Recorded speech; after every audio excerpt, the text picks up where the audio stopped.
Hello viewers, welcome back to my channel. আবারও হাজির হলাম তোমাদের সামনে নতুন আরেকটি ভিডিও নিয়ে। আশা করি সবাই ভালোই আছো। আজকে তোমাদের সামনে আলোচনা করব lesson 31 taking a test. Taking a test এই প্যাসেজটি নিয়ে আজকে আলোচনা করব। তো আমরা মূল প্যাসেজে দেখি কী রয়েছে। রিড দ্য প্যাসেজ বিলো, নিচের প্যাসেজটি পড়ো। Hannah and her twin sister, twin মানে হচ্ছে যমজ, হ্যানা এবং তার যমজ বোন বিনা, হ্যানা এবং তার যমজ বোন বিনা বোথ দুজনই রিড পড়ে ইন ক্লাস 6, দুজনেই ষষ্ঠ শ্রেণীতে পড়ে।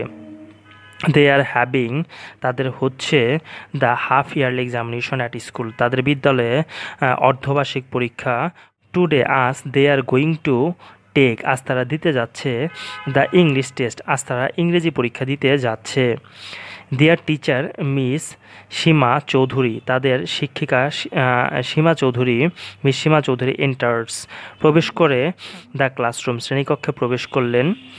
Before the test starts, before মানে পূর্বে, দ্য টেস্ট মানে পরীক্ষা, স্টার্টস মানে শুরু, পরীক্ষা শুরুর পূর্বে সে গিভস, তিনি দেন সাম ইনস্ট্রাকশনস, কিন্তু কিছু নির্দেশনা দেন, ইনস্ট্রাকশন মানে নির্দেশনা।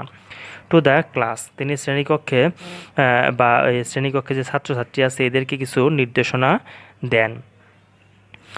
তো এখন আমরা দেখি কী কী নির্দেশনা দিয়েছে। A1, read the following sentences, নিচের সেন্টেন্স বাক্যগুলো পড়ো, অ্যান্ড রাইট ডাউন এবং লিখো দ্য ইনস্ট্রাকশনস, নির্দেশনাগুলো লিখো, দ্যাট যা বা যেগুলো মিস চৌধুরী মে গিভ, যেগুলো জনাবা চৌধুরী দিতে পারে, ইন ইস সিচুয়েশন, যে কোনো পরিস্থিতিতে বলতে পারে বা এই সিদ্ধান্তগুলো নিতে পারে বা এই নির্দেশনাগুলো দিতে পারে। ইউজ, ব্যবহার করো, do not or can not if necessary, যদি প্রয়োজন হয় এই গ্যাপগুলো পূরণ করার জন্য, সেক্ষেত্রে তোমরা অবশ্যই ডু নট অথবা ক্যান নট ব্যবহার করতে পারবে। সো আজকে আমি তোমাদের এটা শুধু পড়ে বাংলা বুঝিয়ে পুরোটা গ্যাপে কী হবে তা বলে দিব, পরবর্তীতে এগুলো আমি লিখে আরও ভালোভাবে বুঝিয়ে দিব। এখানে দেওয়া আছে রাইট ডাউন, রাইট ডাউন মানে লিখা, লিখতে বলছে।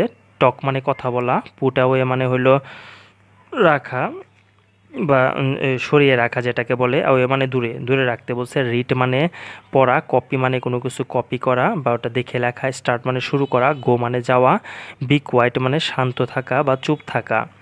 One is done for you, একটি তোমার জন্য করে দেওয়া হয়েছে, এই যে একটি করে দেওয়া আছে। এখন দেখি teacher comes into the class, শিক্ষক এই শ্রেণীকক্ষে বা শিক্ষিকা শ্রেণীকক্ষে আসলেন বা শ্রেণীকক্ষের ভিতরে প্রবেশ করলেন।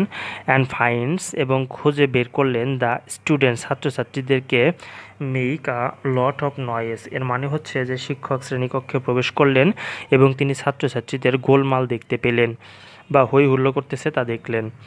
আনসার, এখন এখানে ড্যাশ যে আছে, dash please do not make any noise, তাহলে এখানে আমরা শূন্যস্থান থেকে লিখব বি কোয়াইট, যেহেতু এখানে শূন্যস্থানটা অ্যাট ফার্স্টে ব্যবহার করা হয়েছে তাই আমরা ক্যাপিটাল লেটার বা আপার কেস ইউজ করেছি বা বড় হাতের অক্ষর ব্যবহার করেছি। বি কোয়াইট, শান্ত থাকো বা শান্ত হও, প্লিজ দয়া করে সবাই থামো বা শান্ত হও। Do not make any noise, কোনো গোলমাল করো না।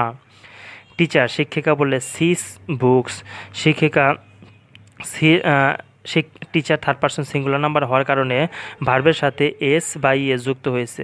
টিচার শিক্ষিকা দেখে বুকস, বই দেখে, অ্যান্ড পেপার্স এবং কাগজপত্রগুলো দেখেন, অন স্টুডেন্ট ছাত্রছাত্রীদের ডেস্ক, ডেস্ক মানে হচ্ছে এখানে টেবিল, ছাত্রছাত্রীদের এই টেবিলে গিয়ে শিক্ষক বইপত্র এবং অন্যান্য কাগজপত্র দেখলেন।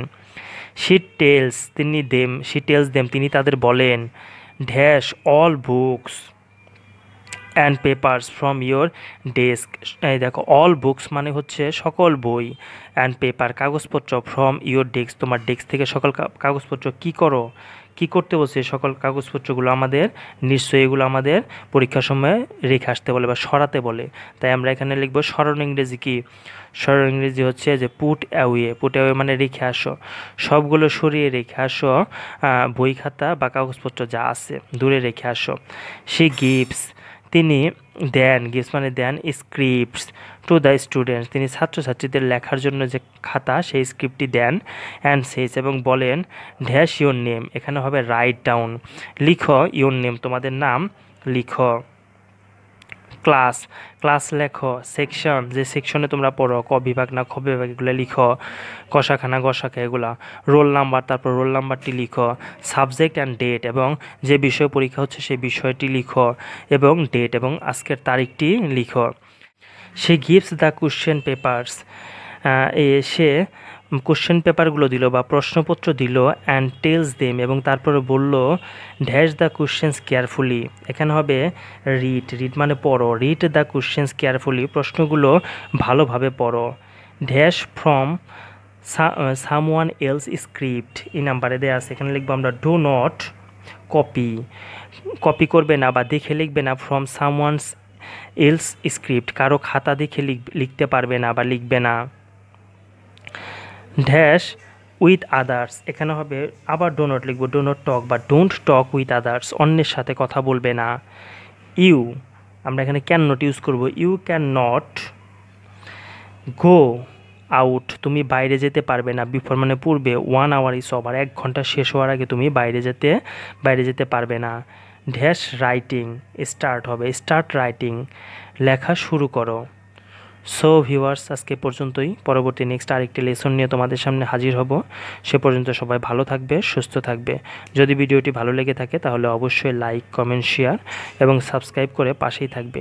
Till then, bye by.